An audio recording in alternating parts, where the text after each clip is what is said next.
प्यारे विद्यार्थियों, आशा करता हूँ कि आपका इंग्लिश का पेपर बहुत ही बढ़िया होगा और सबने अच्छे अंक प्राप्त किए होंगे।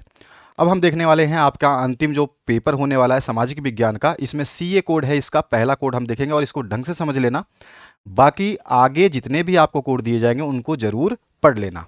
तो पहले क्वेश्चन से स्टार्ट करते हैं और सारे क्वेश्चंस को समझते हुए आगे बढ़ेंगे। पहला जो क्वेश्चन है आपसे पूछा गया निम्न में से, यहाँ पे देखिए इसके सारे सॉल्यूशंस बताऊंगा मैं, बड़े और छोटे सारे क्वेश्चंस हम देखेंगे। ये बड़े क्वेश्चंस के आंसर है ये।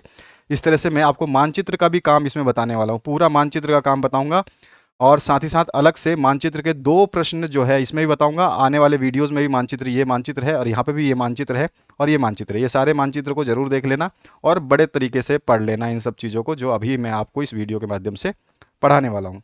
और बाकी सेट जरूर देखना। सबसे इंपॉर्टेंट चीज़ होती है कि सेट सारे देखो। अगर सेट एक भी मिस करते हो तो इसका मतलब आप कुछ ना कुछ क्वेश्चंस जो है मिस करने वाले हो।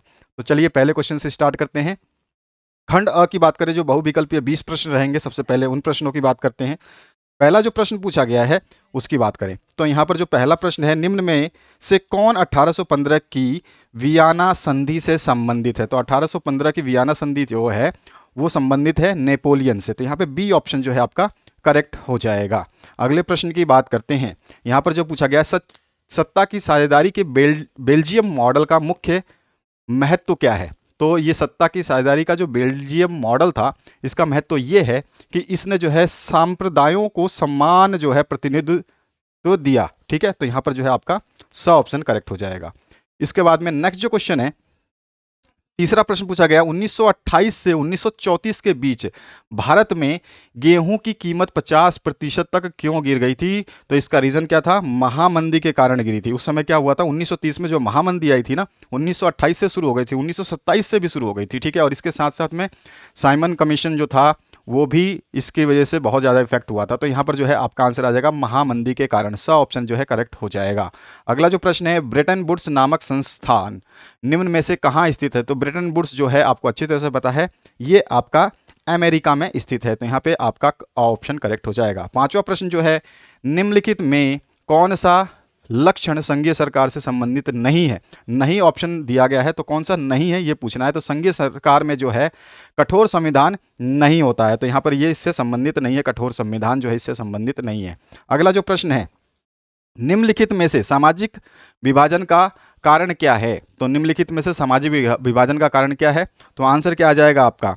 तो हमारा जो सामाजिक विभाजन का कारण जो है धर्म भी है और भाषा भी है। ये धर्म के हिसाब से भी समाज बटा हुआ है और भाषा के हिसाब से भी आप जानते हैं समाज बटा हुआ है। तो इसलिए अ और ब दोनों हो जाएंगे। एमसीक्यू की सीरीज में आपको दे दूंगा, सब कुछ दे दूंगा मैं, सेट्स दे दूंगा, चिंता करने की जरूरत नहीं। और सारे सेट्स को पढ़ लेना और इसमें भी 100 में से 100 आपको अंक जो है प्राप्त हो जाएंगे, कोई इशू नहीं होगा। यहाँ पे बात करते हैं 7वें प्रश्न का।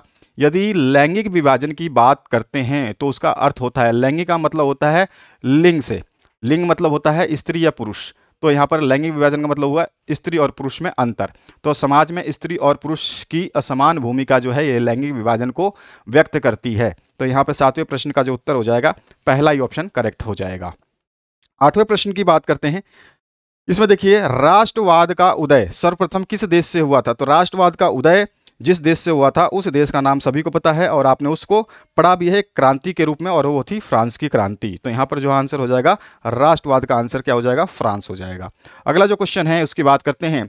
9वां जो प्रश्न है इसमें पूछा गया है, ड्यूक मेटरनिक ने हमारी सामाजिक व्यवस्था का सबसे खतरनाक दुश्मन किसको माना। तो ड्यूक मेटरनिक के हिसाब से जो सबसे खतरनाक दुश्मन माना गया वो था आपका ज्यूस्पे मैथ्सनी। तो यहां पर जो है द ऑप्शन इसका 9वें का आंसर हो जाएगा।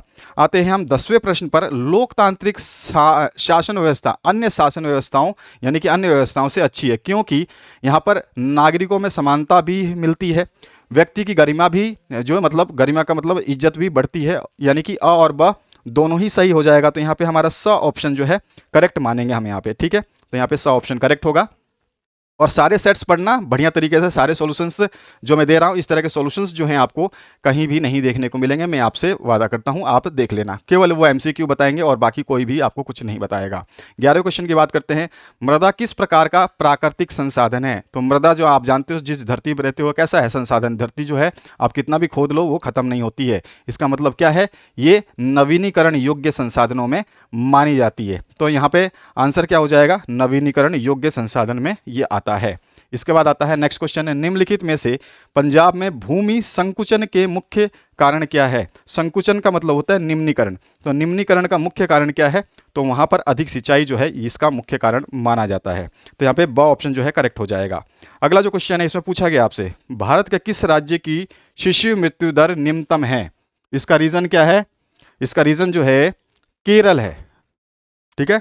और रीजन क्या है इसका, मतलब भारत के किस राज्य की शिशु मृत्यु दर निम्नतम है, तो इसका रीजन क्या है, वहां पर जो साक्षरता दर ज्यादा है, इसलिए जो है केरल जो है इसमें निम्नतम माना जाता है। तो साक्षरता दर की बात आए तो भी आपको केरल का आंसर ही देना है। अगले क्वेश्चन की बात करते हैं। क्वेश्चन नंबर 14 है, सार्वजनिक एवं निजी क्षेत्र को किस आधार पर वर्गीकृत किया जाता है।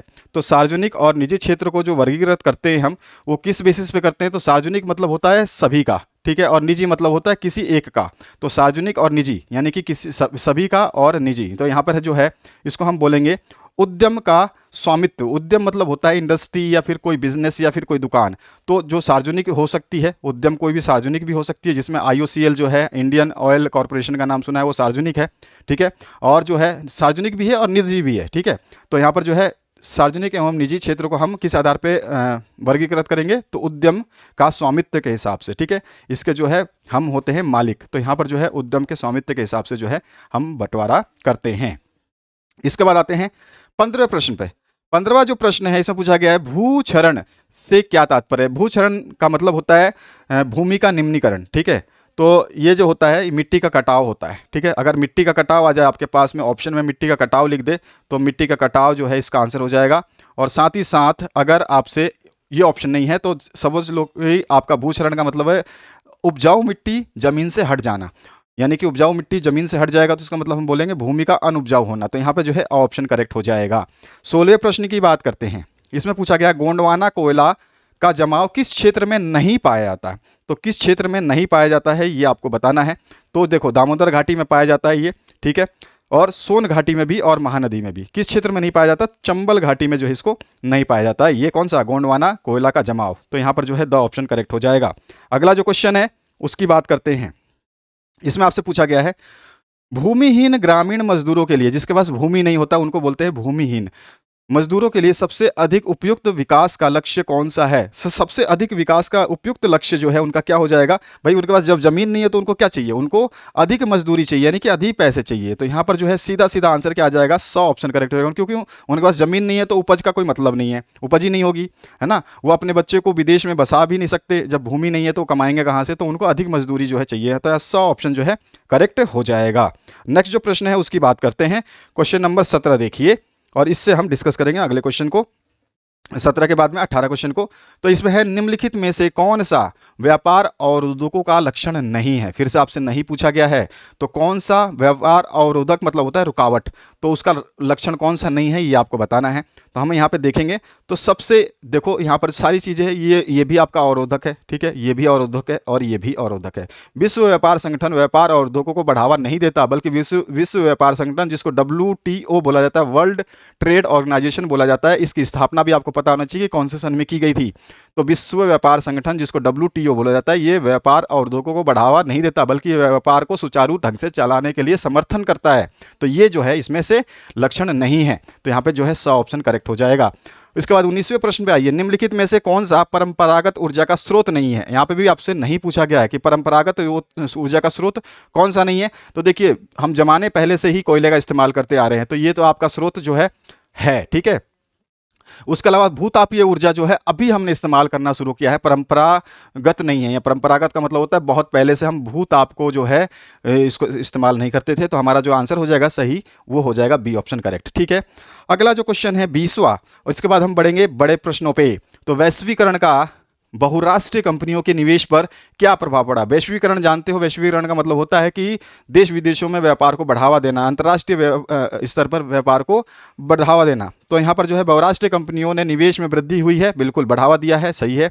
बहुराष्ट्रीय कंपनियों द्वारा भारत के विदेशी व्यापार के अधिकांश भाग पर जो है नियंत्रण है। तो बहुत बहुराष्ट्रीय कंपनियां यानी MNCs का जो है कंपनियों पर जो है बहुत ज़्यादा नियंत्रण है। भारत की बहुत सारी कंपनियां जो है वो विदेशी व्यापार के अधिकांश भाग में नियंत्रण है, क्योंकि उनका इन्वेस्टमेंट ज़्यादा है। बहुराष्ट्रीय कंपनियों के आगमन से लोगों की आर्थिक स्थिति भी सुदृढ़ हुई है, बिल्कुल सही बात है। जितनी कंपनियां आई हैं रोजगार में वृद्धि हुई है। तो यहाँ पर जो है उपरोक्त सभी इसका मतलब हमारा सही हो जाएगा। अगले क्वेश्चन की बात करते हैं। खंड ब देखिए, प्रथम विश्व युद्ध के पश्चात होने वाली महामंदी के कारणों की समीक्षा कीजिए। जब प्रथम विश्व युद्ध हुआ था तो उस समय जो महामंदी हुई थी तो उसके कारण क्या थे, उसकी हम समीक्षा करने वाले हैं यहाँ पर इन पॉइंटों के माध्यम से। तो चलिए स्टार्ट करते हैं, इन पॉइंटों को डिस्कस करते हुए चलेंगे। इसको छोटा कर लेते हैं थोड़ा सा, तो ताकि आपको सारा का सारा उत्तर आराम से दिखाई दे। समय नहीं है आपके पास में और समय की कीमत मेरे से ज़्यादा आप जानते हैं। तो यहाँ पर जो है प्रथम विश्व युद्ध वाला क्वेश्चन जो है, इसमें महामंदी के कारणों की समीक्षा करनी है। किस वजह से जो प्रथम विश्व युद्ध के बाद में महामंदी छाई थी। तो देखिए सबसे पहले महामंदी जो है वो किस वजह से छाई थी। तो देखो सबसे पहले अगर आर्थिक महामंदी की बात करें तो कहाँ आई थी, 1929 में अमेरिका में आई थी। ठीक है, ये चीज़ आपको ध्यान रखनी है। बाकी आप चीज़ें समझ सकते हो। आर्थिक महामंदी का अर्थ किसी देश, कभी कभी पूछता है आर्थिक महामंदी का अर्थ बताइए। तो आर्थिक महामंदी किसी देश की ऐसी आर्थिक दशा है जब उत्पादन में भारी वृद्धि हो जाए, यानी कि उत्पादन तो हो और लोगों की क्रय शक्ति में गिरावट हो जाए, यानी कि उसको खरीदने वाले लोग ही ना हो, यानी कि उनके पास पैसे की कमी हो जाए और मुद्रा के वास्तविक मूल्य में कमी आ जाए, यानी जो पैसा है वो गिर जाए, जैसे कि हमारा डॉलर के मुकाबले गिरता रहता है। ऐसी आर्थिक मंदी जो है कब आई थी, 1929 में अमेरिका में आई थी। और इसने जो है समस्त विश्व को प्रभावित किया था, ग्रास बना लिया था, यानी कि खा गया था, निगल गया था। इसके कारण इसे महामंदी का नाम से जाना जाता है। ठीक है, अब जो है इसके पहले कारण की बात करें तो युद्ध द्वारा उत्पन्न स्थितियां थी। तो युद्ध द्वारा उत्पन्न स्थितियां कौन कौन सी थी। तो पहली हम बात करें तो देखो जब युद्ध हुआ था तो प्रथम युद्ध काल में सेना से संबंधित सारी वस्तुएं बनाने लग गए। ठीक है, क्योंकि वस्तुओं की मांग में वृद्धि हो गई थी। भाई सेना को जब लड़ेंगे तो सैनिकों को तो उनको सामान चाहिए, तो उसके कारण जो है काफ़ी उद्योग जो है वो बसाए गए, काफ़ी प्रसार किए गए। और युद्ध के बाद उद्योग जो है अपनी सामान्य स्थिति में आ गए। जब युद्ध खत्म हुआ तो जितना मांग था वो तो मांग नहीं रहा, भाई सैनिकों की आवश्यकता खत्म हो गई। तो ये जो है सामान्य स्थिति यानी कि आराम वाली स्थिति में आ गए, जिसमें आप उत्पादन करो तो ठीक है, नहीं करो तो ठीक है। तो और सैनिक और युद्ध के संबंधी जो माल है उसकी मांग में भी क्या हो गया, कमी हो गई। और इसी से जो है महामंदी का जन्म भी हुआ। जब महामंदी, रीज़न क्या था कि जब युद्ध हुआ था बहुत ज़्यादा डिमांड थी, लेकिन जब युद्ध खत्म हुआ तो वो डिमांड खत्म हो गई। ऑब्वियस सी बात है, सैनिकों को वो सारी चीज़ें नहीं चाहिए थी जो उस समय युद्ध के दौरान चाहिए थी। और फिर क्या हुआ, कृषि में भी उत्पादन जो है बहुत ज़्यादा बढ़ा, क्योंकि महामंदी के लिए उत्तरदायी घटकों में से इस कृषि का संबंध जो है बहुत ज़्यादा माना जाता है। इसमें क्या अति उत्पादन किया गया, अति उत्पादन का मतलब अधिक उत्पादन किया गया था और इससे कृषि की वस्तुओं की कीमत में भारी कमी आ गई। अब देखो आप कोई भी चीज़ की मात्रा जब बढ़ा दी जाती है, बहुत ज़्यादा कोई चीज़ उत्पादन किया जाता है तो उसकी मात्रा की कीमत क्या है, घट जाती है, उस वस्तु की कीमत घट जाती है। और वही उत्पादन अगर कम होगा तो उसकी मात्रा की कीमत जो है बढ़ जाएगी। ये ध्यान रखना, ये इकोनॉमिक्स में पढ़ने को मिलता है कि हम जब भी कोई वस्तु का ज़्यादा लेवल पे उत्पादन करते हैं, जैसे चाइनीज़ जो है बल्क में देते हैं, इसीलिए चाइनीज़ सामान जो है कम कीमत में आपको मार्केट में मिल जाती है। और जो है बाकी सामान जो होते हैं वो बहुत ही कम मात्रा में प्रोड्यूस की जाती है, जिनकी कीमत काफ़ी बढ़ जाती है। ठीक है, तो इस तरह से हम कह सकते हैं कि कृषि वस्तुओं की कीमतों में भारी कमी आ गई, क्योंकि उसका उत्पादन जो है बहुत ज़्यादा अधिक होने लगा। और कीमतें घटने से जो कृषि संबंधी आय थी, जो कृषि से जो आय प्राप्त होती थी, उसमें भी कमी आ गई। और किसानों ने अपना उत्पादन बढ़ाने की कोशिश की ताकि वे समग्र आय स्तर को बनाए रखने के लिए भारी मात्रा में उत्पादक चीज़ों को जो है बाजार में ला सके। इससे बाजार में कृषि उत्पादों की तो आमद बढ़ी, यानी कि आगे तो बढ़े वो और कृषि उत्पादक भी चीज़ें मिली, लेकिन कीमतें और नीचे चली गई और खरीदारों के अभाव में जो है उपज सड़ने लग गई, जो उत्पादन किया गया था वो खराब होने लग गई। समझ में आ गया। अगला जो है ऋणों की कमी। तो ऋण की कमी क्या हुआ था, 1920 के दशक के मध्य में बहुत से देशों ने अमेरिका से ऋण लेकर के अपने निवेश संबंधी जरूरतों को पूरा किया था। और जब इन्होंने पूरा किया तो उस स्थिति तो उस जब तो स्थिति ठीक थी तो अमेरिका ने ऋण जो है जुटाना सरल था, मतलब उस समय स्थिति सही थी तो कोई भी अमेरिका से ऋण ले सकता था। लेकिन संकट का संकेत मिलते ही अमेरिकी उद्यमियों में खलबली मच गई, जो भी व्यापारी थे उनमें खलबली मच गई। और 1928 के पूर्वार्ध यानी पहले तक विदेशों में अमेरिका का जो ऋण $1 अरब था, साल भर के भीतर यह ऋण घट करके केवल 1/4 ही रह गया। जो देश अमेरिकी ऋण पर सबसे ज़्यादा निर्भर थे उनके सामने जो है संकट का गहरा बादल छा गया या खड़ा हो गया। ठीक है, अपने शब्दों में आप लिख सकते हैं, जरूरी नहीं है रटना, रटोगे तो आपको दिक्कत होगी। रटना मतलब आपको जबरदस्ती याद करके रखना, आप केवल समझ लो, बाकी आप अपना आराम से बिल्कुल बिंदास होकर लिख सकते हो, पूरे नंबर मिलेंगे। ठीक है, ये चीज़ आपको ध्यान रखना, हर वीडियो में आपको बहुत सारी चीज़ें मैं बताता रहता हूँ।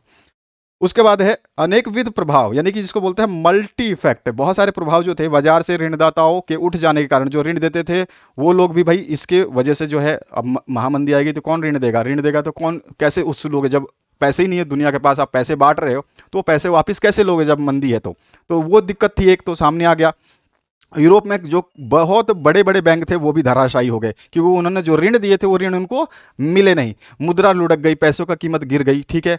ब्रिटिश पाउंड भी झटके को सहन नहीं सका, मतलब सहन नहीं कर सका और इससे बच नहीं सका। लैटिन अमेरिका और अन्य स्थानों पर कृषि व कच्चे माल की कीमत में तेजी से जो है गिरावट हुई, और अमेरिकी सरकार इस महामंदी से अपनी अर्थव्यवस्था को बचाने के लिए आयातित पदार्थों पर जो है दुगना सीमा शुल्क लगाने लग गई, जिससे विश्व व्यापार है ना पूरी तरह से टूट गया या कमर टूट गई। जब आप किसी चीज़ को मंगाओगे विदेश से, इंडिया में मंगाओगे और उसमें कर इतना लगा दोगे, तो ऑब्वियस सी बात है कि जो आप जो मंगाने वाला है ना वो तो क्या होगा, वो मंगाना ही बंद कर देगा। भाई इतना टैक्स देके कौन मंगाएगा? 2 रुपये की चीज़ को अगर 2,000 रुपये में या 200 रुपये में खरीदना पड़े तो फिर कोई नहीं मंगाएगा। तो इस तरह से क्या होगा, मार्केट क्रैश हो जाता है। समझ में आ गया? नेक्स्ट क्वेश्चन की बात करते हैं, इसके अथवा पाठ की। सारे क्वेश्चंस मैंने कराए हैं, आपको घबराने की जरूरत नहीं है। इस सेट को बहुत तरीके से पढ़ लेना, अगला सेट भी आपको बहुत तरीके से मैं बताने वाला हूं, लेकिन मैक्सिमम अपने दोस्तों के साथ शेयर करा करो। आप लोग जो है शेयर करना भूल जाते हो। आपके लिए हमेशा जो है हमारा चैनल मददगार रहेगा, और किसी भी समय आप हमें कमेंट सेक्शन में बता सकते हैं कि आपको क्या प्रॉब्लम है, क्या समस्या है, उसको हम सॉल्व करने की कोशिश करेंगे। 1928 से 1934 के मध्य होने वाली महामंदी का भारतीय अर्थव्यवस्था पर पड़ने वाले प्रभाव की समीक्षा करनी है। भारतीय अर्थव्यवस्था पे क्या प्रभाव पड़ा, ये तो विश्व में जो हुआ था उसकी हमने बात कर ली। यहाँ पे भारतीय अर्थव्यवस्था पे जो प्रभाव पड़ा था, महामंदी का भारतीय व्यापार पर बहुत ही गहरा प्रभाव पड़ा था। 1928 से 1934 के मध्य भारत के आयात निर्यात घट करके जो है आधे हो गए थे, और इसी दौरान जो है भारत में गेहूं की, क्योंकि गेहूं की उत्पादन बहुत ज़्यादा बढ़ाई गई थी, और इतनी उत्पादन हो गई कि इसमें भी 50% तक की कमी हो गई। ठीक है, ध्यान रखना है आपको, ये एमसीक्यू भी बनता है, और जो हमने एमसीक्यू सॉल्व किया था उसमें मैंने इसका आंसर भी बताया था। आर्थिक महामंदी का सबसे बुरा प्रभाव उन काश्तकारों, जो भी काश्तकार थे, उन पर पड़ा जो अंतर्राष्ट्रीय बाजार के लिए उत्पादन करते थे, क्योंकि अंतर्राष्ट्रीय बाजार पूरी तरह से आर्थिक महामंदी में ठप हो चुका था, या ठप नहीं हुआ था तो आयात निर्यात कर को बढ़ा दिया गया था, क्योंकि बहुत बुरी स्थिति थी उस समय। और बंगाल में जूट का उत्पादन करने वाले लोगों पर भी महामंदी का विनाशकारी प्रभाव पड़ा था। जूट की कीमतों में 60% की वृद्धि हुई, जिस कारण जूट उत्पादक बर्बाद हो गए और पहले से भी अधिक कर्ज में डूबने लगे या डूब गए। ठीक है, इसके बाद आ जाइए नेक्स्ट क्वेश्चन पे, जो यहाँ पर दिया गया है आर्थिक महामंदी के मतलब इसके अगले पार्ट में आर्थिक महामंदी के दौरान ध्यान रखना है, 4-4 नंबर के प्रश्न रहेंगे, आपको ये पता होना चाहिए। जैसे ही आपका वर्णनात्मक प्रश्न शुरू होगा पहला, यहाँ से 50 अंक का तो टोटल पेपर होगा, इसमें 4-4 अंक के आपको अथवा पाठ मिलेंगे। स्टार्टिंग के 4 क्वेश्चन मिलेंगे, पहले क्वेश्चन का अथवा पाठ देख रहे हैं, इसके बाद दूसरे क्वेश्चन का अथवा पाठ देखेंगे। समझ में आ गया आपको? और इन सब चीज़ों को ध्यान से समझ लेना। आर्थिक महामंदी के दौरान कृषि उत्पादकों की कीमत में बहुत ही कमी आई, परंतु औपनिवेशिक सरकार ने लगान में किसी तरह पर कोई भी कमी नहीं की, बेरहमी से लगान वसूलते थे, भले ही किसी के पास पैसा हो ना हो।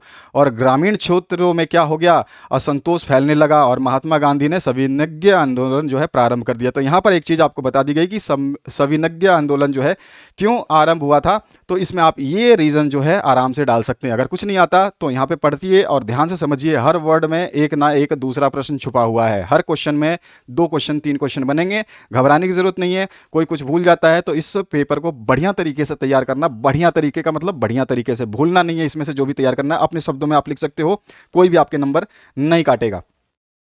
तो यहाँ पर जो है ये आप लिख दोगे संविदा अवज्ञा आंदोलन क्यों प्रारंभ हुआ था, तो इसमें भी आप ये रीजन लिख सकते हैं, आर्थिक महामंदी का भी। इसके बाद आ जाइए नेक्स्ट क्वेश्चन पे, नेक्स्ट पार्ट पे। तो यहाँ पर जो है एक और हम पार्ट लिख सकते हैं, और कम से कम 4 पॉइंट आपको 4 नंबर होगा तो 4 पॉइंट आपको ढंग से लिखने हैं। 4 पॉइंट में 4 नंबर में 4 पॉइंट, 6 नंबर में 6 पॉइंट तो आपको लिखने ही है। ये चीज़ लिखने का तरीका होता है, आपको एग्जामिनर कुछ भी मतलब परेशान नहीं करेगा, कोई भी नंबर नहीं काटेगा। अपने दैनिक खर्चों को पूरा करने के लिए काश्तकारों को अपनी ज़मीन जो है जमींदारों के पास गिरवी रखने और जेवर बेचने के लिए विवश भी होना पड़ा। ऐसी स्थिति हो गई थी भारत की, और सरकार ने जो राष्ट्रवादी खेमे के दबाव में उद्योगों की रक्षा के लिए सीमा शुल्क बढ़ा दिए, जिस कारण औद्योगिक क्षेत्र में भी तेजी से क्या हो गया, गिरावट देखने को मिली। ठीक है, तो यहाँ पे निवेश में क्या है, तीव्रता नजर आई। तो आइए अब आगे बढ़ते हैं अगले प्रश्न की तरफ, जो 4 नंबर का फिर से पूछा जाएगा। इसमें भी आपको अथवा पाठ मिलेगा। तो यहाँ देखिए, सत्ता की साझेदारी लोकतंत्र की आत्मा है। बहुत इंपॉर्टेंट क्वेश्चन है, इस कथन की विवेचना कीजिए। तो देखिए, प्रत्येक समाज में सत्ता की साझेदारी की जरूरत होती है, भले ही वो छोटा हो और उसमें जो है सामाजिक विभाजन ना हो। ठीक है, साथ साथ क्योंकि सत्ता का विभाजन लोकतांत्रिक व्यवस्थाओं के लिए ठीक है, और सत्ता की साझेदारी वास्तव में लोकतंत्र की आत्मा है, और लोकतंत्र का आशय है कि लोग इस शासन व्यवस्था के अंतर्गत हैं और उनके बीच सत्ता को बांटा जाए, और ये लोग जो इस प्रकार रहें वही वैध सरकार होती है, जिसमें जो है भागीदारी के माध्यम से सभी समूह शासन व्यवस्था में सम्मिलित होते हैं और सत्ता को अपनी नीतियों निर्धारित करने से पूर्व जो है सर्वजन हिताय और सर्वजन सुखाय की भावना समाहित करना आवश्यक है। इसीलिए इसको हम लोकतंत्र की आत्मा बोलते हैं कि सभी के हितों का ध्यान रखा जाता है कि किसी को परेशानी ना हो, चाहे किसी भी धर्म, जाति या किसी भी नस्ल का हो। इसीलिए लोकतंत्र शासन में उसी शासन को सर्वश्रेष्ठ माना जाता है जिसमें अधिक से अधिक लोगों की साझेदारी या भागीदारी हो।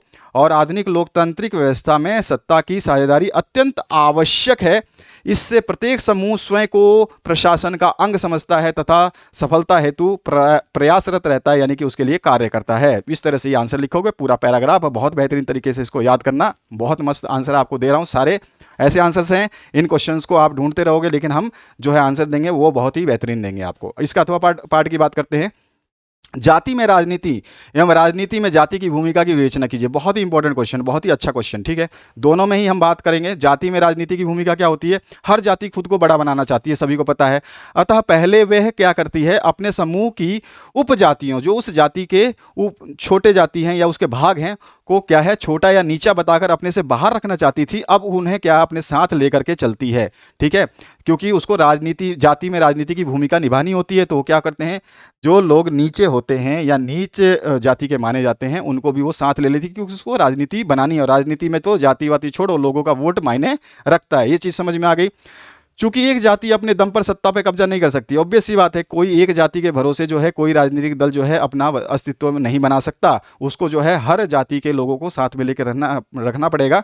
इसलिए वह ज़्यादा राजनीतिक ताकत पाने के लिए दूसरी जातियों और समुदायों को जो है साथ में लेकर के चलती है, उसको साथ में लेकर के चलने की कोशिश करती है। और इस तरह उनके बीच में संवाद और मोल तोल भी होता है कि भैया आपको क्या चाहिए, आपकी समस्या क्या है, हम उसको सुलझाएंगे, ठीक है, आप ये करोगे तो मैं वो कर दूंगा, ये तोल मोल भी होता है। इस प्रकार जाति में राजनीति कई तरह की भूमिकाएं निभाती हैं और एक तरह से ये चीज़ें दुनिया भर की राजनीति में चलती हैं। ये ऐसा नहीं कि भारत में चलती है, हर जगह पे चलता है, ठीक है। आपने तो हिस्ट्री पढ़ी है और सभी जगह, श्रीलंका में भी यही कांड हुआ था, फ्रांस में भी जो क्रांति हुई थी उसमें भी जाति की भूमिकाएं थी। कुछ लोग अपने आप को ऊपरी जाति में मानते थे और कुछ लोग निचली जाति में मानते थे। इसलिए बर्लिन की दीवार जो बनी थी वो भी जो है आपकी क्या बनी थी, कास्ट के ऊपर ही बनी थी, ठीक है ना। ये सारी चीज़ें आपको ध्यान रखनी है। राजनीति में जाति की भूमिका क्या होती है, ये हम बात करें तो इसी प्रश्न का उत्तर अब यहाँ बताएंगे हम, राजनीति में जाति की भूमिका क्या है।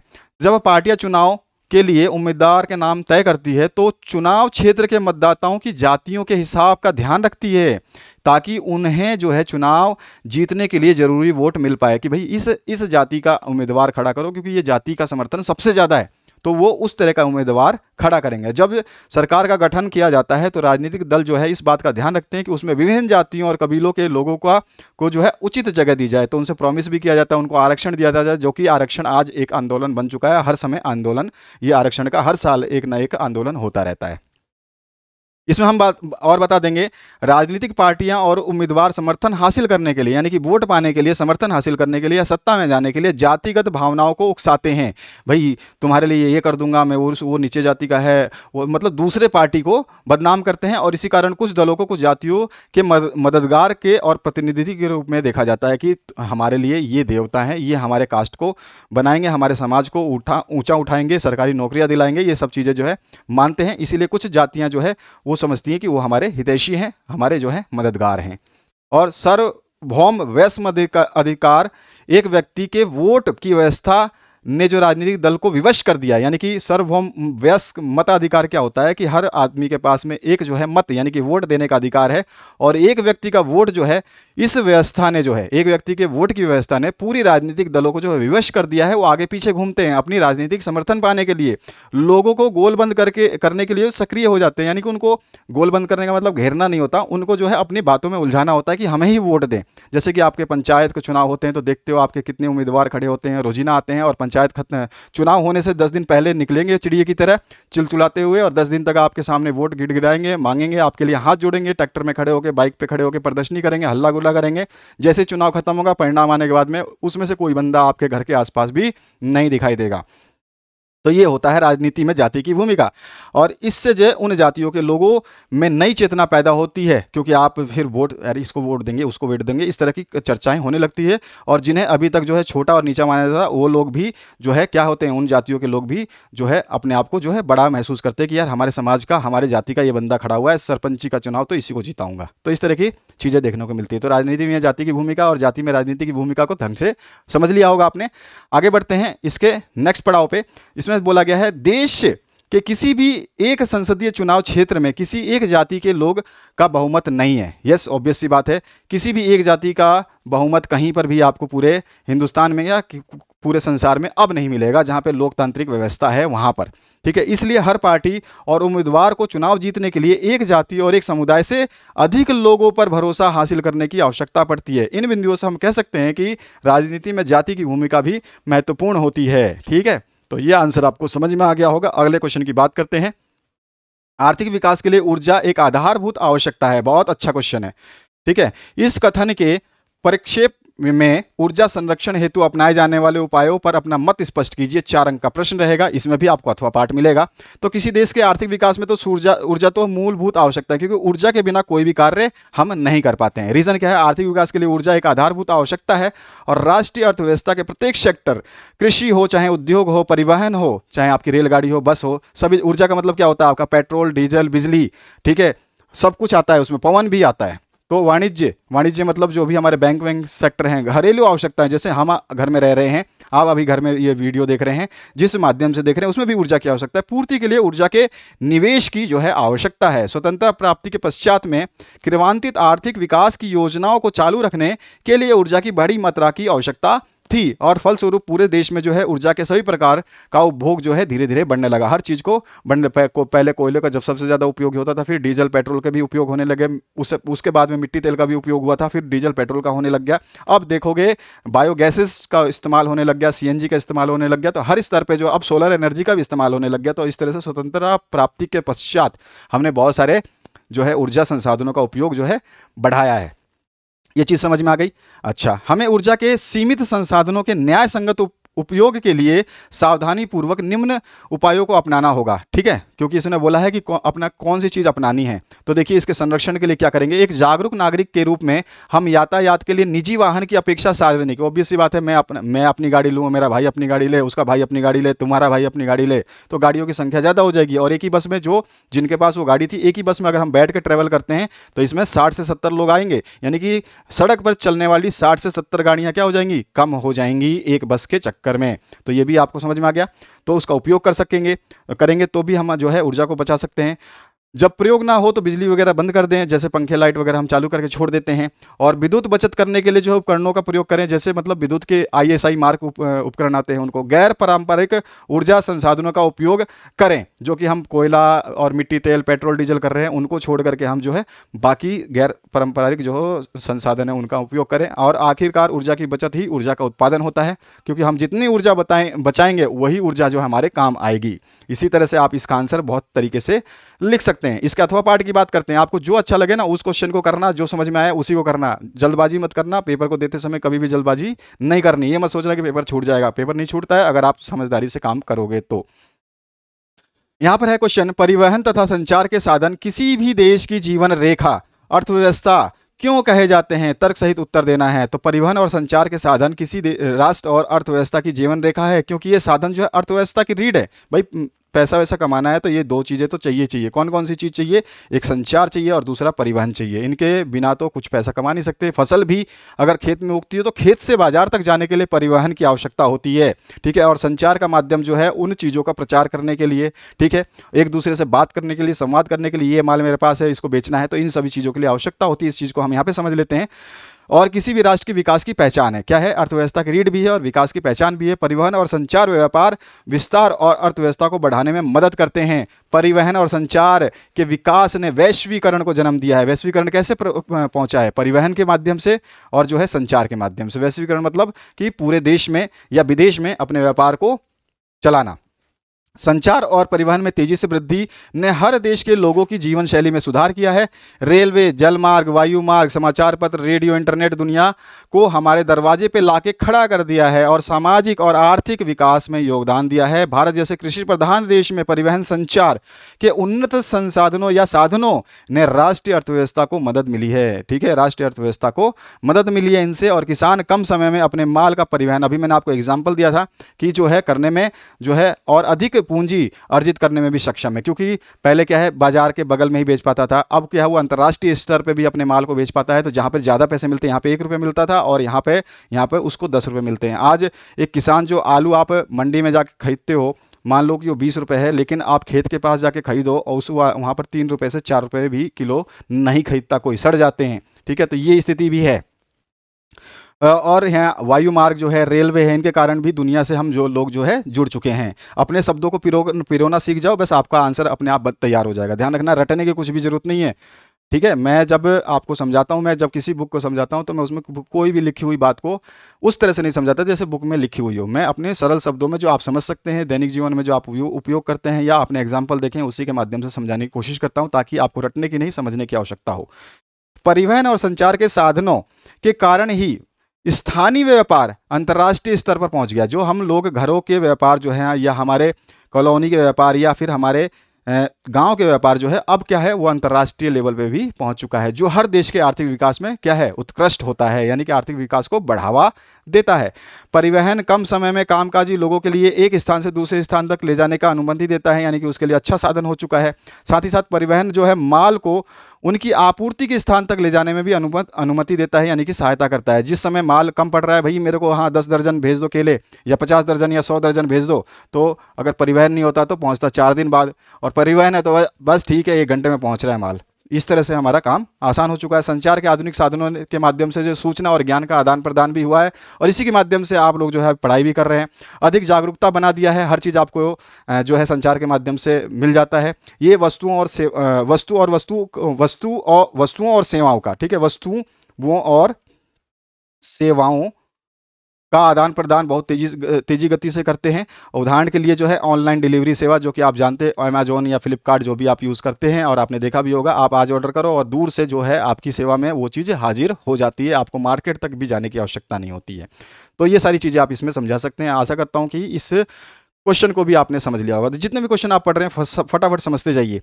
अगला जो प्रश्न है इसकी बात करें, बहुराष्ट्रीय कंपनियां अपने उत्पाद की उत्पादन लागत कम बनाए रखने के लिए किस प्रकार का प्रबंध करती हैं, यानी कि जो भी उत्पादन करती हैं उसमें जो है उत्पादन करते समय जो है उनको उत्पाद की कीमत क्या हो, कम हो जाए। ठीक है, इसमें जो है उत्पाद बनाने में उनको कम पैसे लगे, तो इसके लिए क्या करते हैं ये आपको बताने हैं। तो बहुराष्ट्रीय कंपनियां जो है उन क्षेत्रों में उत्पादन करने के लिए कार्यालय या कारखाने स्थापित करती हैं जहां पर जो है सस्ता श्रम हो, क्योंकि जब सस्ते श्रम होंगे तो उस वस्तु की कीमत भी कम हो जाएगी जो वो बना रहे हैं। अन्य संसाधन मिल सकें, जो भी उनको जरूरत हो वो संसाधन मिल सके। जैसे कि उदाहरण के लिए हम चीन, बांग्लादेश और भारत जैसे देश जो है, ये ऐसे देश हैं जहां पर सारे संसाधन उपलब्ध है और सस्ते श्रमिक उपलब्ध हैं। ये देश सस्ते विनिर्माण स्थानों का जो है लाभ भी प्रदान करते हैं। ठीक है, ये भी आपको पता होना चाहिए। आगे और भी बहुत चीज़ें आप पढ़ेंगे, जैसे जैसे क्लासेस बढ़ती जाएंगी इन सब चीज़ों को और डिटेल में पढ़ेंगे, लेकिन आज आपका बेसिक मजबूत हो रहा है, इसके बाद आपको जो है हर चीज़ अच्छी लगने लगेगी। और दूसरा पॉइंट हम बता सकते हैं, बहुराष्ट्रीय कंपनियां अपने माल की उत्पादन लागत को कम करने के लिए कुछ स्थानीय कंपनी जो होती है, जिसको एमएनसी कवर कर लेती हैं या उनके साथ उत्पादन करने लगती हैं, संयुक्त उत्पादन बोलते हैं जिसको, वो दोनों मिलकर के करने लगती हैं। कि एक कंपनी आए, फिर अपना पहले कंपनी बनाए, फिर कंपनी में लोगों को शामिल करे, उसमें बहुत ज़्यादा खर्चा हो जाता है। तो ये क्या करती है, बसी बसाई कंपनी में ही अपने उत्पादन को बढ़ावा दे देती है, उनको बोलती है तुम बनाओ, हमसे पैसे ले लेना। उदाहरण के लिए जो फोर्ड मोटर्स है, ये 21,700 करोड़ रुपए लगा करके इसने महिंद्रा एंड महिंद्रा के सहयोग से चेन्नई के पास में जो है एक बड़ा संयंत्र को स्थापित कर दिया है। ठीक है, तो ये हम इसका एग्जांपल दे सकते हैं संयुक्त उद्योग का। इसके अलावा जो है बहुराष्ट्रीय कंपनियां को जो है विनिर्माण सामानों के लिए जो निकटवर्ती बाजार की आवश्यकता होती है, जिसमें भारत जो है एक अच्छा स्थान है, और जिसमें माल के उत्पादन में भी कम लागत होती है, क्योंकि जितना परिवहन लागत कम होगा उतना ही हमारा वस्तु का लागत भी कम होगा। ठीक है ना, तो ये चीज़ हमारे को समझ में, बाजार जितना पास होगा तो हमारे को माल तो कंपनी से निकला नहीं, बाजार में पहुंचा, बिक गया। अब इसी को मान लो कि आपके घर से और मंडी तक जाने में जो भी आपका निजी मार्केट या नियर मार्केट है, वहां तक पहुंचाने में आपको लगा 5 मिनट, ठीक है, और वहाँ से ले जाने का किराया लगा 50 रुपये। लेकिन उसी को दूसरे आपके किसी राज्य में या फिर किसी दूसरे ज़िले में भेजना है तो लगेगा 50 मिनट, लगेगा 500 रुपये। तो यहाँ पर जो ये किराया बढ़ा, वस्तु तो वही थी, 5 रुपये की चीज़ तो यहाँ पे भी मिलनी है और 5 रुपये की चीज़ वहाँ पे भी मिलनी है, लेकिन इसको बनाते समय जो लागत बढ़ जाएगी ना 5 रुपये के चक्कर में, वो सब डिस्टर्ब कर देगा, इनकी कीमतें बढ़ने लगेंगी। इनके अलावा बहुराष्ट्रीय कंपनियां को जो है कौशल इंजीनियरों की या कर्मियों की संख्या में जो है कर्मियों की संख्या और बड़ी संख्या में अंग्रेजी बोलने वाले लोगों की आवश्यकता होती है, जो ग्राहक और सेवाओं को जो है प्रदान करने में सक्षम हो पाएँ। जैसे कि आप ग्राहक सेवा केंद्र में फ़ोन करके बात करते हैं, टेलीफोन एक्सचेंज में बात करते हैं, कभी कभी कस्टमर केयर में बात करते हैं, तो वहाँ पर दोनों तरह के फ़ोन उठाते हैं, कभी आपको हिंदी में मिलेगा, कभी आपको रिपोर्ट इंग्लिश में मिलेगी, ठीक है। तो इस तरह की आप चीज़ें समझ चुके होंगे। भारत संभवतः इस क्षेत्र में सबसे ऊपर है, इस और भारत में हर तरह के लोग मिलते हैं, छोटे बड़े ऊंचे नीचे, बद्धे काले पीले नीले, हर तरह के जो है लोग मिलते हैं और सभी की आवश्यकता भी है। ये सभी कारक जो है बहुराष्ट्रीय कंपनियों को उत्पादन की लागत को जो है 30 से 40% बचाने में मदद करती है। यानी कि कोई चीज़ 100 रुपये की बनती है तो 100 रुपये में से अगर 30 रुपये कम कर दो तो वो चीज़ 70 रुपये की बनी, अगर आप 40 रुपये कम कर दो तो वही चीज़ 60 रुपये की बनी। तो आप सोचो कि 100 या 100 से ज़्यादा रुपए वाली चीज़ें जो हैं 70 या 60 रुपये में बन रही है। इसका मतलब क्या होता है, बहुराष्ट्रीय कंपनियां जो हैं अपने उत्पादन की लागत आराम से कम कर पा रही हैं। अगला इसका अथवा पार्ट की बात करते हैं। अच्छे बाजार के प्रमुख लक्षणों की संक्षेप में विवेचना करिए। अच्छे बाजार क्या होता है, इसके प्रमुख लक्षण क्या होते हैं, ये आपको बताना है। बाजार के बारे में यहाँ पे समझ लीजिए। एक अच्छे बाजार जो उसमें क्या होता है कि खरीदार और विक्रेता यानी बेचने वाला और खरीदने वाला दोनों वस्तुओं और सेवाओं को जो है आपस में जो है क्या करते हैं, उसके लिए क्रिया करते हैं, परस्पर क्रिया करके जो है बेचते हैं, वही अच्छा बाजार जो है कहलाता है। एक बाजार की यही बात होती है। अच्छे बाजार के लक्षण क्या होते हैं, तो इसमें मूल्य में सभी प्रत्यक्ष और अप्रत्यक्ष कारक शामिल होने चाहिए। यानी कि मूल्य में पीछे चार्जेस नहीं होने चाहिए कि भाई आप इतने लोगे और इसमें ये और वो होता है, ऐसा कुछ नहीं, तो जाकि दोनों जने संतुष्ट हो सके, ठीक है। सूचनाओं की उपलब्धता यानी कि जो भी आप प्रोडक्ट खरीद रहे हैं उसके बारे में सटीकता जानकारी होनी चाहिए, ताकि जो खरीदने वाला है ना तुरंत निर्णय लेना है या नहीं लेना है, समय बर्बाद ना करे, ठीक है। तरलता का मतलब होता है कि हर चीज़ जो है तत्काल जो है खरीदा जाए या बेचा जाए, ठीक है। आसानी से जो है शीघ्र बेचने या खरीदने में जो है जो बाजार उपलब्धियां हासिल करता है उसी को हम अच्छा बाजार बोलते हैं, ठीक है। तो शीघ्र जो तरलता, इसको हम सिंपल शब्द में तरलता बोलेंगे, जिसमें आपका शीघ्र बेचना या खरीदने की आवश्यकता पड़े। जिस भी संपत्ति को आप बेचना चाहें वो तुरंत आपको इमरजेंसी पड़ेगी, पैसे की आवश्यकता है, सपोज करो, ठीक है, आपको ज़मीन बेचनी है, तो आप ज़मीन बेचने के लिए पहले आप ज़मीन खरीदने वाले को ढूंढोगे, ये करोगे। अब आज के डेट में प्रॉपर्टी डीलर्स हैं, कोई भी टेंशन हो आप जाके तुरंत बेचोगे, ऑटोमेटिकली आप बोलोगे शाम तक मेरे को बिकवा दो या कल तक मेरे को कर दो, तो वो इमीडिएट 1 से 2 दिन में आपका काम कर देते हैं। ये होता है अच्छा बाजार का लक्षण। लागत की बात करें तो अच्छे बाजार में जो है लागत है ना, इसमें बहुत ही कम होती है। लागत का मतलब वो लेन देन जो होती है ना, उसमें जो भी पैसा लगता है वो कम लगता है, ठीक है। लेन देन में जो हम परसेंटेज चार्ज करते हैं कि भाई 2% इतना लगेगा उतना लगेगा, तो सारी चीज़ें इसमें कम होती हैं। आकार जो होती है ना, अच्छे बाजार का आकार जितना बड़ा होगा उतना ही वो अच्छा होगा, जितना बड़ा बाजार होगा उतना ही प्रतिस्पर्धा होगा, एक दूसरे से कंपटीशन होगा, और वहाँ पर आदमी से जो है लूटा नहीं जाएगा, ठगा नहीं जाएगा। 2 ही आदमी होंगे, भाई इससे करवा लो या इससे, तो वो बोलेगा 50 रुपये मेरे को कम दे देना, और वो बोलेगा 50 रुपये मेरे को कम देना, तो दोनों में कंपटीशन वो मज़ा नहीं है। लेकिन वहीं पे 50 जने कंपटीशन कर रहे हैं तो ऑब्वियस सी बात है आप 50 जनों में से किसी एक को चूज़ कर सकते हो और बेहतरीन कर सकते हो। इसके अलावा तत्कालिकता जो होती है, लोगों को अच्छे बाजार में जो है उत्पादों की जितनी जल्दी ज़रूरत हो उतनी जल्दी तत्कालिक वो उपलब्ध हो जाते हैं, ठीक है। ये भी इसकी एक खासियत है। तो अच्छे बाजार की ये सारी खासियत है। वर्णनात्मक प्रश्न 2 यहाँ पे आता है 150 शब्दों का, और ये यहाँ पे प्रश्न बनते हैं 6 अंकों के, ठीक है। तो यहाँ पे 6 अंकों का पहला सॉरी, महात्मा गांधी द्वारा चलाए जाने वाले असहयोग आंदोलन के क्या कारण थे और इसे उन्होंने क्यों स्थगित किया था। देखो, उत्तर भारत में असंतोष था। जब भी आपका युद्ध हुआ था तो उस समय क्या है, ब्रिटिश सरकार ने जनता को जो है कई सारी चीज़ें वादे की थी कि आप युद्ध में हमारे लिए मदद करो, हम जो है आपका पूरा योगदान देंगे, सहयोग देंगे। लेकिन जैसे ही प्रथम विश्व युद्ध में जो है अंग्रेजों को विजय प्राप्त हुई तो उन्होंने भारतीयों का जो विश्वास था उसको तोड़ दिया, और दिए गए जो वचन थे ना उसको निभा नहीं पाए, पालन नहीं किए, और जिससे जो है लोगों में, भारतीय लोगों में असंतोष फैल गया। समझ में आया। दूसरी बात क्या था, जनता में निराशा और संतोष का माहौल। तो यहाँ पर देखो, जनता में निराशा, तो यहाँ पे असंतोष तो था ही, और ये तो हम बोले भारत में असंतोष था, अब जनता में निराशा हो गई थी, असंतोष के कारण निराशा हो गई थी, असंतोष का माहौल हो गया था। और जो है युद्ध में जो भी व्यय हुआ था उस पर भारी मात्रा में, देखो जो युद्ध में व्यय हो रहा था अंग्रेजी सरकार का, उसके लिए जो व्यय हो रहा था ना, उसके लिए बलपूर्वक लोगों से धन की उगाही करने लगे, कर जो है मनचाहा कर जो है लगाने लगे, जिससे जो है वस्तुओं के मूल्य में असाधारण वृद्धि हो जाने लगी। और जो जनता के प्रत्येक वर्ग में आर्थिक कष्ट जो है उसमें आ गया, आर्थिक कष्ट जो है जनता के प्रत्यक्ष आ गया। वो हर चीज़ नहीं खरीद पा रहा था क्योंकि सभी पे कर लगा दिए गए। युद्ध में जितना भी व्यय हो रहा था वो जनता के माध्यम से, या तो वो खेतों में कर लगाते थे, फसल में कर लगाते थे, सामान पे कर लगाते थे, तो इस तरह से लगाते लगाते इतना कर बना दिया जिसकी वजह से जनता में निराशा और असंतोष का माहौल और भी ज़्यादा बिगड़ गया। इसके अलावा और बता सकते हैं असहयोग आंदोलन के कारण रॉलेट एक्ट आया था। 18 मार्च 1919 को एक अधिनियम पारित किया गया था जिसके अनुसार किसी भी व्यक्ति को गिरफ्तार करने के अपने मतलब कोई दिशा निर्देश नहीं थे। वो जब चाहे किसी को गिरफ्तार कर सकते थे, नज़रबंद में रख सकते थे, और जब चाहे उसको जितने समय तक चाहें उसको जो है टॉर्चर कर सकते थे। ये भी एक जो है खतरनाक चीज़ था जिसकी वजह से जो लोग जो है इस आंदोलन के रूप में जो है इसको चाहते थे असहयोग। और जलियांवाला बाग तो आप जानते ही हो, इसका तो खतरनाक ही इम्पैक्ट पड़ा था। और जो है 13 अप्रैल 1919 को अमृतसर में जलियांवाले बाग में जो है एक सार्वजनिक समारोह हो रहा था, सभा हो रही थी, जिसमें एक लोग जो है काफ़ी लोग आए थे वहाँ पर और उनको भाषण के माध्यम से सब कुछ समझाया जा रहा था। और वहाँ पर जनरल डायर आया, उसने अंधाधुंध जो है गोलियां चलवा दी और जिसकी वजह से जो है 2000 लोग लगभग घायल हुए थे, 800 लोग जो है मर गए थे। और वहीं पर जो है एक कुआं है उसमें ही उनको डाल दिया गया था। और इसने असंतोष फैला दिया और आंदोलन का जो है रूप बिल्कुल प्रकट हो चुका था। ठीक है, अब ये स्थगित क्यों हुआ असहयोग आंदोलन?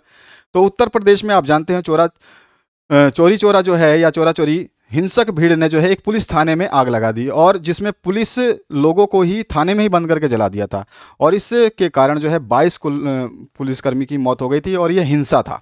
और जब ये हिंसा था तो आप जानते हो महात्मा गांधी तो अहिंसा की बातें करते हैं, तो उनको ये जो है लोगों का बर्ताव सही नहीं लगा। उनको लगा कि अभी लोग जो है इस विद्रोह के लिए तैयार नहीं है, मतलब ये असहयोग आंदोलन जो है ये अभी लोगों को सही नहीं लग रहा है, लोग जो है विद्रोह करने पे आतुर हो चुके हैं। और जिसमें इन सभी चीज़ों के कारण जो है इन्होंने क्या करा, असहयोग आंदोलन को स्थगित कर दिया। ठीक है, जिसमें आपके मोतीलाल नेहरू, CR दास जैसे कई नेता हिंसक छिटपुट घटनाओं के कारण जो आंदोलन को स्थगित करने के खिलाफ थे। ये लोग तो मोतीलाल नेहरू और CR दास जो है ये नहीं चाहते थे कि ये आंदोलन स्थगित हो। अगर ये स्थगित नहीं हुआ होता तो शायद देश को आज़ादी और पहले मिल गई होती, और हो सकता है नहीं भी मिली होती क्योंकि उस समय की रीजंस जो उसी समय पता चलती। लेकिन यह असहयोग आंदोलन को स्थगित महात्मा गांधी नहीं माने, और उन्होंने जो बोला कि ये मैं अहिंसावादी हूँ और अहिंसा से ही काम लूँगा, इसलिए उन्होंने जो है इसको रोक दिया। और फरवरी 2022 को जो है उन्होंने इस कांड के बाद में आंदोलन को वापस ले लिया। इसके अथवा पाठ की बात करें तो यह 6 नंबर का फिर से प्रश्न, सत्याग्रह का क्या अर्थ है और सत्याग्रह पर महात्मा गांधी के क्या विचार? बहुत ही इंपॉर्टेंट, अच्छा क्वेश्चन। गांधी जी के शब्दों में अगर बोले तो सत्याग्रह शारीरिक बल नहीं होता है। सत्याग्रही जो होता है, जो सत्याग्रही के रास्ते पे चलता है, वो शत्रु को कष्ट नहीं पहुंचाता, वो अपने शत्रु का जो है विनाश नहीं चाहता। ठीक है, सत्याग्रह के प्रयोग में दुर्भावना के लिए कोई स्थान नहीं है। सत्याग्रही जो भी होता है वो दुर्भावना नहीं रखता, किसी से भी किसी का भी अहित नहीं चाहता। सत्याग्रह का अगर शाब्दिक अर्थ की बात करें तो सत्य प्लस आग्रह होता है, यानी कि सत्य के लिए आग्रह करना। ठीक है, ये सत्याग्रह का गांधी जी के शब्दों में है ये सारे वर्ड्स। अब महात्मा गांधी के विचार क्या थे उसको हम स्पष्ट कर लेते हैं।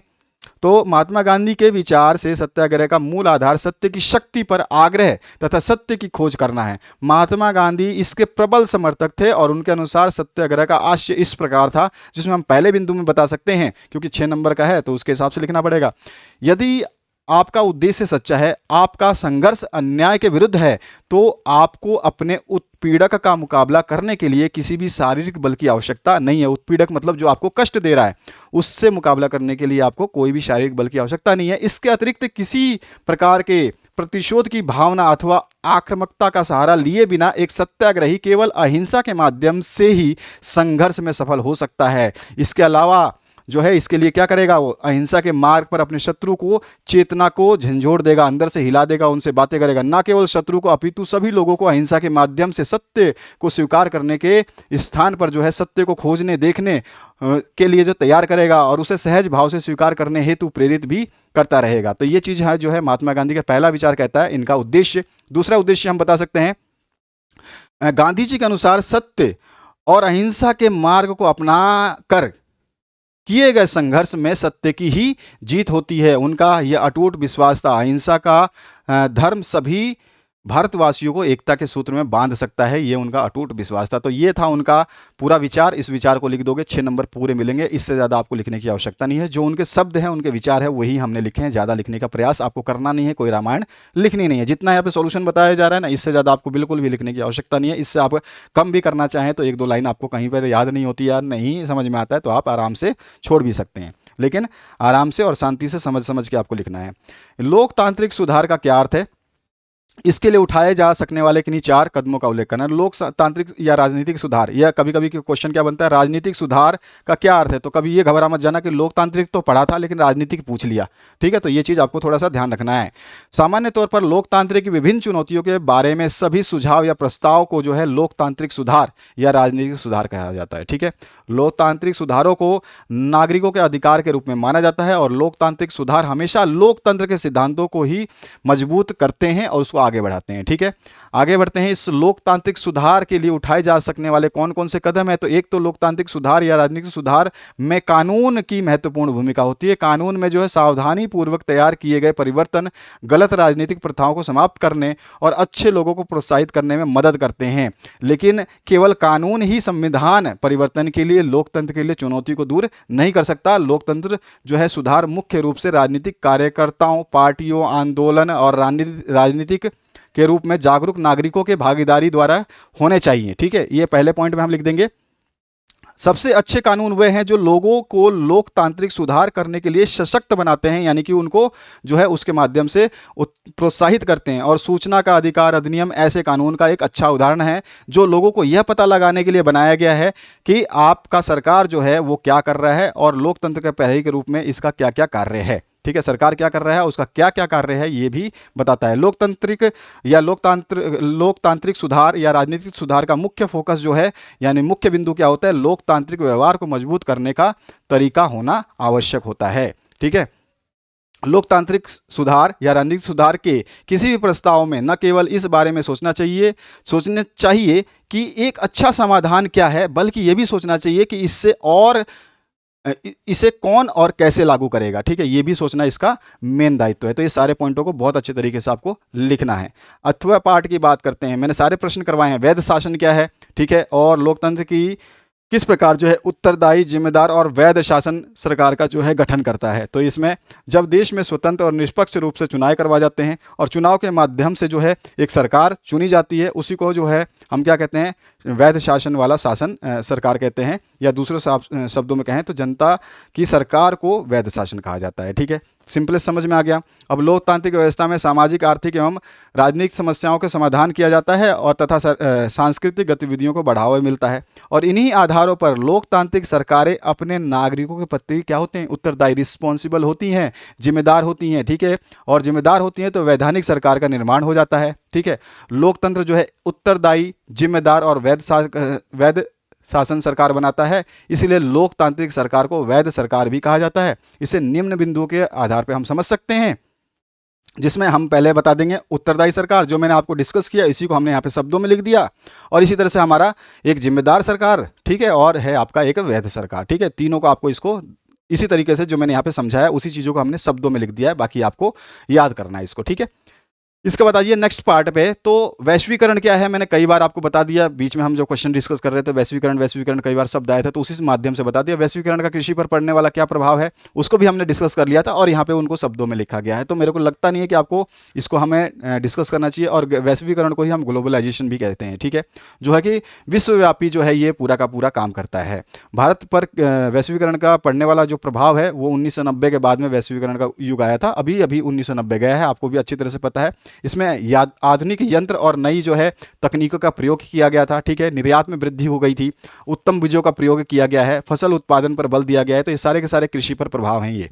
अथवा पाठ की बात करें तो भारत में पाए जाने वाले मोटे अनाज का उल्लेख करते हुए अनाज की पैदावार के लिए प्रयुक्त भौगोलिक परिस्थितियों का वर्णन कर देना है। भारत में पाए जाने वाले मोटे अनाजों में जो है ज्वार है, बाजरा है, मक्का है, रागी है, ठीक है। ये सारे के सारे मोटे अनाज माने जाते हैं, ठीक है। अब जो है इनको जो है आपको क्या क्या बताना है। सबसे पहले मैं ज्वार की बात करूं तो ज्वार में जो है आपको क्या है, इसमें जो है महाराष्ट्र, कर्नाटक, आंध्र प्रदेश और मध्य प्रदेश में सबसे ज़्यादा उगाया जाता है।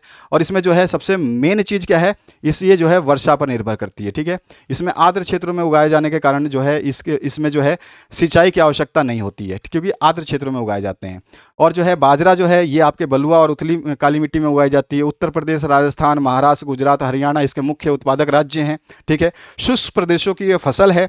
और जो है लाल, काली और बलुआ, दमोट और उथली पुथली मिट्टियों में जो है मैंने बताया आपको, उसमें उगाई जाती है। रागी जो है ये आपके कर्नाटक में, हिमाचल प्रदेश, उत्तराखंड और सिक्किम, झारखंड और अरुणाचल प्रदेश और जो है इन क्षेत्रों में उगाई जाती है। लाल और हल्के काले और रेतीले दामोट मिट्टी की आवश्यकता होती है उसको उगाने के लिए। ये सारे के सारे जो है इसकी भौगोलिक दशाएं हैं। और मक्का की बात करें तो यह एक ऐसी फसल है जो आपका दोनों रूप में प्रयोग होती है, यानी कि चारा में भी उपयोग होती है और खाने के रूप में भी उपयोग होती है। इसके लिए 21 डिग्री से 27 डिग्री का तापमान चाहिए। जलोढ़ की मिट्टी हो तो सबसे उपयुक्त मानी जाती है। और बिहार जैसे कुछ राज्यों में मक्का जो है रबी की ऋतु में उगाई जाती है। ठीक है, इसके उत्पादक राज्यों में कर्नाटक, मध्य प्रदेश, उत्तर प्रदेश, बिहार, आंध्र प्रदेश और तेलंगाना जो है माने जाते हैं। ठीक है, ये सारी चीज़ें याद रख लेंगे। अगला जो है, असंगठित क्षेत्र में श्रमिक सामाजिक भेदभाव के शिकार हैं। क्या आप इस कथन से सहमत है? बिल्कुल सहमत है। असंगठित मतलब होता है कि अपनी मर्जी वाला क्षेत्र। ठीक है, तो वहाँ पे मालिक अपनी मर्जी से कुछ भी कर सकता है, तो वो चीज़ हमें यहाँ पे शब्दों में लिख देंगे, इसको आप आराम से समझ सकते हैं। आप जैसे ही पढ़ोगे आपको समझ में आ जाएगा, तो इसमें समझाने वाली कोई बात नहीं है। जो चीज़ें आप जानते हैं, जो चीज़ आप समझते हैं, वो चीज़ मैं आपको यहाँ पे बताने वाला नहीं हूँ। ठीक है, तो ये सारी चीज़ें आप इसमें पढ़ लेंगे और इसको अच्छे तरीके से समझेंगे। इसके अथवा पाठ की बात करूं तो मानव विकास सूचकांक क्या है, बहुत इंपॉर्टेंट चीज है। और मानव विकास को मापने के मूलभूत अवयव कौन से हैं, तो एचडीआई जिसको बोलते हैं मानव विकास सूचकांक, ये क्या है, वह जिसका उपयोग जो किसी भी देश के मानव विकास, मतलब उस देश में मानव विकास की क्या स्थिति है उसको नापने के लिए एसडीआई का जो है काम होता है। और इस बात से ये पता चलता है कि कोई देश जो है कितना विकसित है या विकासशील है या अविकसित है। ये मानव विकास सूचकांक है ना, यही डिसाइड करता है कि कोई देश जो है विकसित है, जिसमें अमेरिका है, जर्मनी है, इंग्लैंड है, ये विकसित है। और विकासशील में भारत है। अविकसित जो है आप जानते ही हो, बहुत सारे देश हैं अविकसितों की कल्पना नहीं है, जिनका नाम भी आप नहीं जानते हो।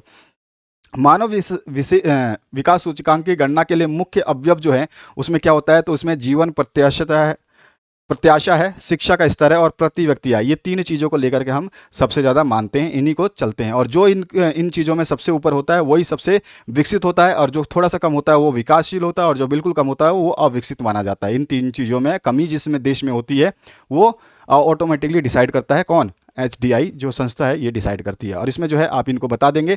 ठीक है, यहाँ पे तो ये शब्द लिख देंगे, मैंने समझा दिया आपको। अच्छा, एक और चीज़ है कि एचडीआई का जो स्कोर है इसको सबसे पहले कौन लाया था, तो इसे सबसे पहले लाने वाला पाकिस्तानी अर्थशास्त्री महबूब उल हक जो है इसने विकसित किया था। ये ध्यान रखना, एसडीआई को विकसित करने वाला जो व्यक्ति था उसका नाम था महबूब उल हक। ठीक है, ये पाकिस्तानी था। अच्छा, इसमें पहली चीज होती है जीवन प्रत्याशा। ठीक है, ये सबसे पहला घटक है जिसमें एक लंबा जीवन और स्वस्थ जीवन देखा जाता है कि किस देश में लोग स्वस्थ भी हैं और लंबी आयु तक जी रहे हैं। ठीक है, क्योंकि वहाँ के वातावरण पे, वहाँ के माहौल पे, वहाँ के सुविधाओं पे ये डिपेंड करता है। ठीक है ना, कि वहाँ पे जो फैसिलिटी, मेडिकल फैसिलिटी कैसी है, ये सारी चीज़ें इस पर आ जाती हैं। स्कूली शिक्षा के अपेक्षित और औसत वर्ष, अपेक्षित मतलब जो होने वाले हैं, ठीक है, और औसत वर्ष जो है मतलब 50 बंदे हैं या 50 की उम्र तक हैं या 16 की उम्र तक हैं, तो वो कितने औसत वर्ष तक तो पढ़ते हैं, ये सारी चीज़ें इसमें डिसाइड की जाती हैं।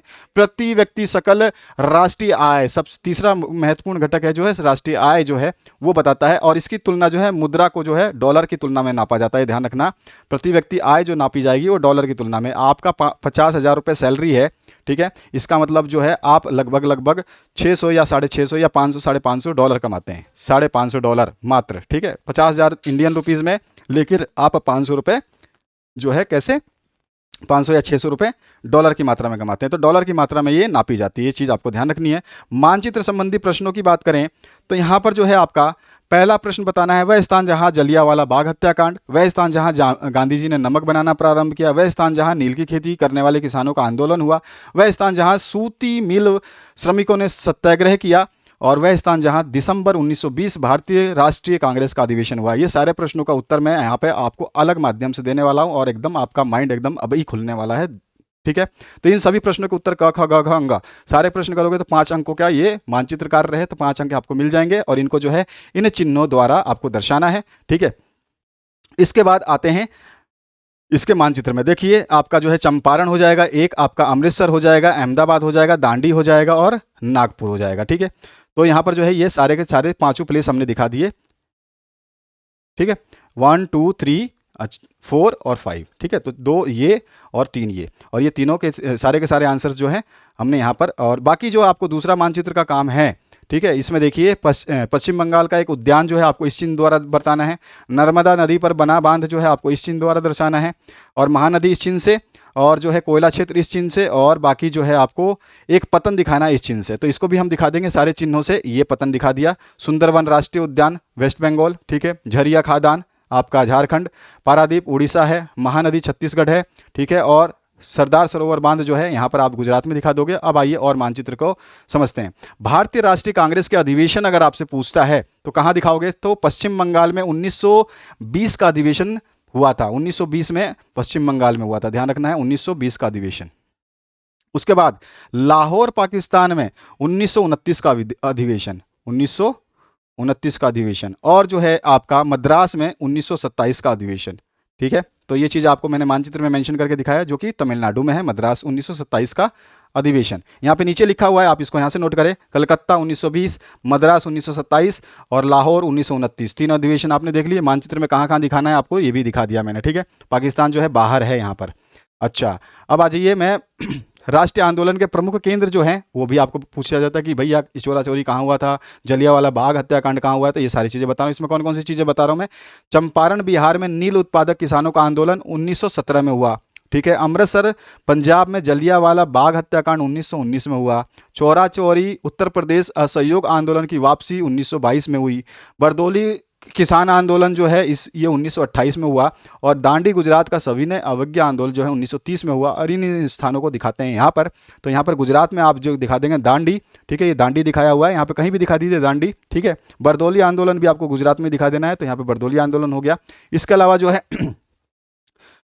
जो है उत्तर प्रदेश में आप दिखा देंगे चोरा चोरी कांड, चंपारण बिहार में दिखा देंगे, और पंजाब में आपका अमृतसर जहां पे जलियांवाला बाग हत्याकांड हुआ। तो मेरे हिसाब से आपको समझ गया होगा भारतीय राष्ट्रीय आंदोलनों के प्रमुख केंद्र कौन कौन से हैं, तो ये हैं।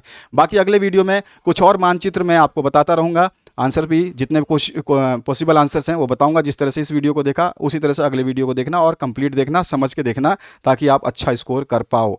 तो आशा करता हूँ इस वीडियो को शेयर कर दिया होगा और अच्छे तरीके से आप समझ चुके होंगे, और इस तरह के सॉल्यूशंस आपको आगे भी मिलेंगे। और जो है एमसीक्यू सीरीज़ भी मैं आपको दे दूंगा इसके साथ साथ, क्योंकि आपके एमसीक्यू जो है सामाजिक विज्ञान में ज़्यादा बनते हैं, तो एमसीक्यू आपको सारे पढ़ने होंगे, और इस पेपर को थ्योरी और एमसीक्यू दोनों तैयार करना है बेस्ट तरीके से। Thank you very much, have a good day.